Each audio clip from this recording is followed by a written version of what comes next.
जी नाज़रीन, अभी यहाँ पे मैं टोरंटो में खड़ा हूँ। टोरंटो में ओंटारियो का एक सबसे बड़ा शहर है, बल्कि अगर मैं ये कहूँ कि कनाडा का सबसे बड़ा शहर है, तो इसमें भी कोई मुबालगा राय नहीं होगी। तो जहाँ पे मैं खड़ा हूँ, ये श्रीलंकन टाइगर्स ने, इलाम टाइगर्स ने, फ्रीडम फाइटर्स ने इस जिनोसाइड के हवाले से जो वहाँ पे बर्पा हुई थी, उसको उनको उजागर करने के लिए बिल्ड किया है। जो ऑर्गेनाइजेशन इसको लुक आफ्टर करती है, national council of Canadian Tamil, उन्होंने इस प्रोजेक्ट की शुरुआत की। और शुरुआत करने के बाद बड़ी खूबसूरती के साथ इन्होंने जो 10 पिलर्स हैं यहाँ पे डिस्प्ले किए हैं। जो 10 पिलर्स हैं, वो जो 10 डिस्ट्रिक्ट्स हैं श्रीलंका के, उनको ये मेंशन करते हैं या इंडिकेट करते हैं। तो गोया वहाँ पे 1,40,000 के करीब जो कैजुअलिटीज हुई, उसमें 25,000 के करीब जो श्रीलंकन सोल्जर थे वो मारे गए।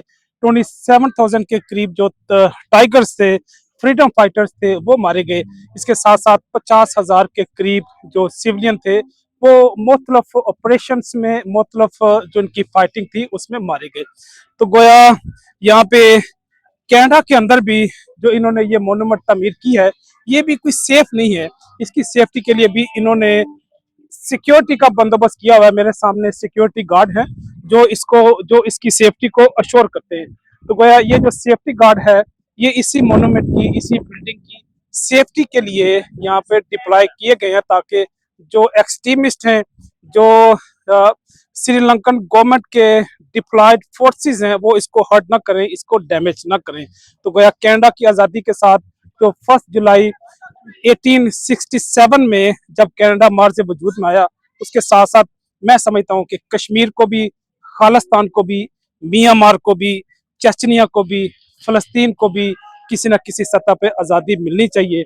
और इसी तनाज़र में जो यहाँ पे ये प्रेमिसेस है, ये जहाँ पे जो मोनूमेंट है तमिल टाइगर्स के लिए, इलाम टाइगर्स के लिए जो तमीर किया गया है, ये मैं समझता हूँ कि वो इंसानियत की अचीवमेंट है, वो मराज है कि जिसको हसूल करने के लिए, उस आज़ादी को हासिल करने के लिए, जो इंसान जब दुनिया में आता है तो उसको पैदाइश के साथ ही उसको हासिल होती है।